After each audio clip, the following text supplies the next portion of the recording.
Hey guys, welcome to my channel. My name is Shania, and in today's video I'm going to be discussing my all-time top romance movies. I am a romance fan. I only watch romance movies unless I'm with someone else, and I'll switch it up from time to time, but romance is my thing. Especially if you have a happily ever after, I'm definitely gonna watch it. So if you guys love romance movies like I do, if you're a romance person like I am, you're a Libra, or you're any other romantic sign, then definitely this is the video for you. Please watch all the way through so you can get to see what is my #1 favorite romance movie. I'm sure you'll love it too. So let's get right into it. So my grading scale consists of 3 different areas. 1 is the love story. What is the plot? What is going on? 2 is the production. How well was it made? Was it the accurate period time for whatever time they were trying to do it? 3 is execution. Did the cast have good acting? Was the clothing, wardrobe, makeup, hair, was all of that on point? Was the camera up to date for that time, respective to this time? I'm a pretty diverse person, so I pretty much watch anything across the world. So I mostly watch foreign stuff, but I do give Americans a chance and try to watch the romance stuff too. That's what I grew up on, so that's initially what I know, but I definitely love foreigns as well. So let's get into number 8. So the number 8 movie that I love is an African movie, and it's called 2 Weeks in Lagos. So basically a man visits Lagos as his hometown. He goes to see his friend, and the friend has a sister. Him and the sister, they fall in love. There's a couple troubles, you know, family not liking each other. One family is cool, the other family is like, no, you're not part of my class. It's giving, you know, 1800 vibes, but it's definitely in a modern time. This one got a score of 26 out of 30, and that is only because the love story is a 9. I do love the love story because he's like all about her. As soon as he sees her, love at first sight. I know that's pretty rare, but I'm just like, hopefully my date comes. But anyway, that's besides the point. Production wise, I gave them an 8. Production wise, it could have been a little bit better, like how they set certain things up. And then for the execution, I did give them a 9 because I think the acting is great. I think that the clothing was beautiful, the garments, the fabrics, the hair, everything was just amazing. So I do like the execution of this. And let me know in the comments if you've seen this movie, and if not, let me know if you'll be checking it out. And then number 7, I have Jumping the Broom. This is an American classic. I love this movie. The thing about black romances is that there's always some type of negative thing in them. Like there's like cheating, scandal, murder, death, and it's just like that is not the true representation of my people, of black people.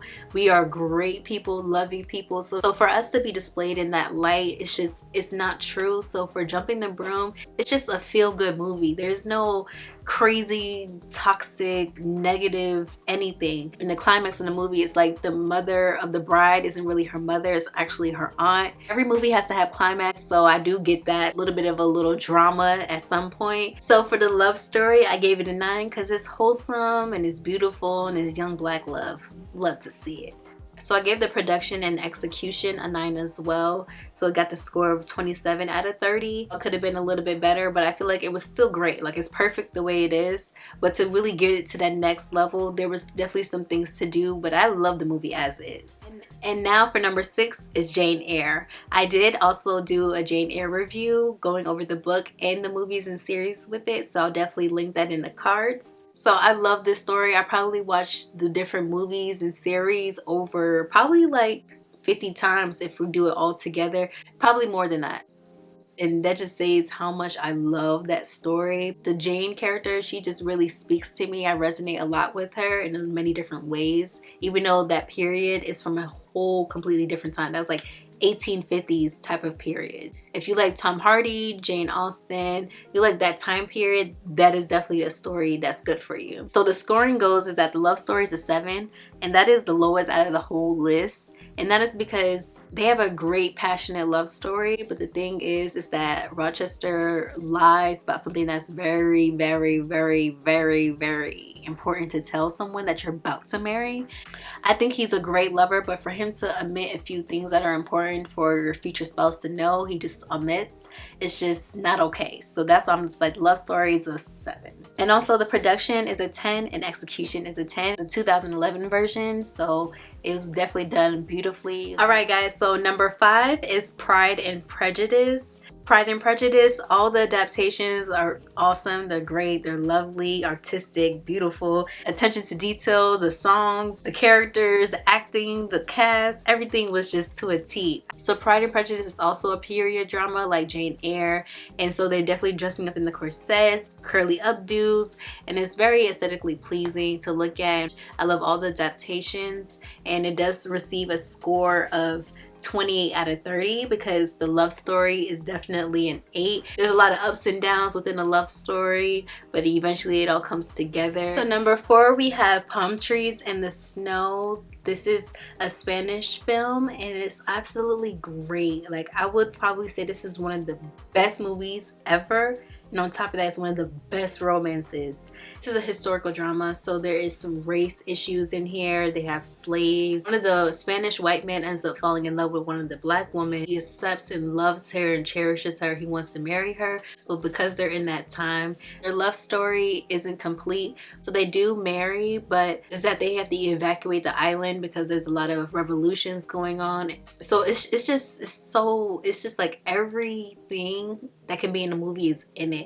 Like, the production is a 10, the execution is a 10. I said the love story is a 9, and that's only because this is probably one of the best love stories ever written, and it's also a best-selling novel. That's how they made the movie. It has a 9 of a score because it doesn't have a happily ever after. Like, they don't get to run away with each other with their 2 children. Grows old, the man grows old separately, but in vain they really want to be with each other. So it's just super sad to know that there's so many stories out there like that where love can't just flourish. It just has to be suppressed by societal pressures and all these different types of things. So number 3 is Jason's Lyric. I love this movie. This has Jada Pinkett Smith in it.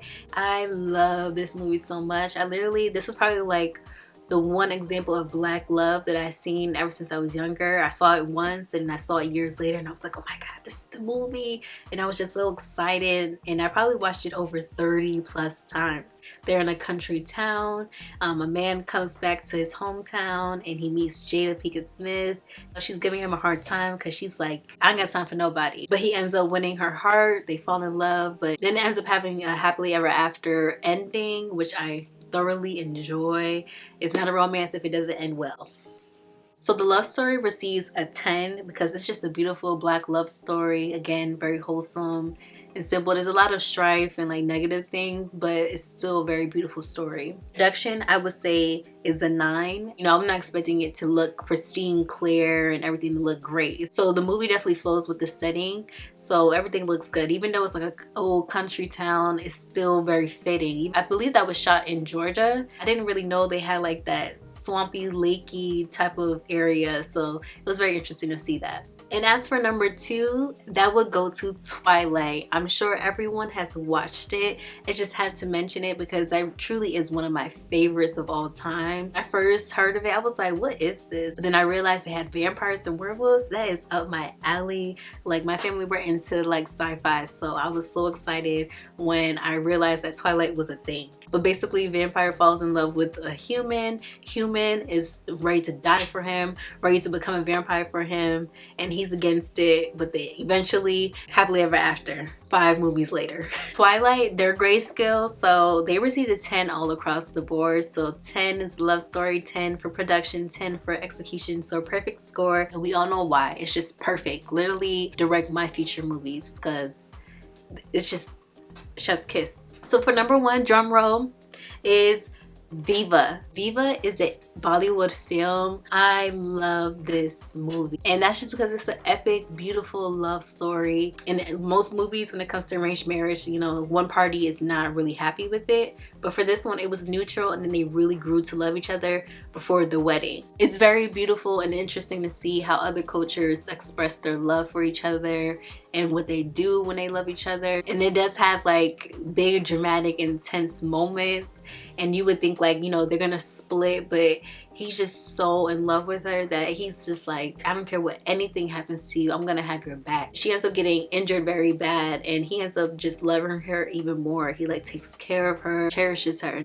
An arranged marriage is something that is very new to me, so when I saw this film I was just like, wow, like you see like the bad examples, but it's good to see a good example too. One was like a very happily ever after type of vibe. And of course Viva has a 10 out of 10 on every category. It did top Twilight. The sound, the music, the dancing, the love story, it just, everything was natural and more realistic. So that's why I picked it. You know, Twilight's fantasy, so I'm always gonna pick something that's more realistic than fantasy, but fantasy is cool too. So I hope you guys enjoyed this video. I definitely enjoyed making it for you guys. You know, love is my passion, it's up my alley. I hope these titles are something that you're interested in. Let me know if you have already seen these or if these are in your top already, and please like, comment, and subscribe, and I'll see you guys later. Peace.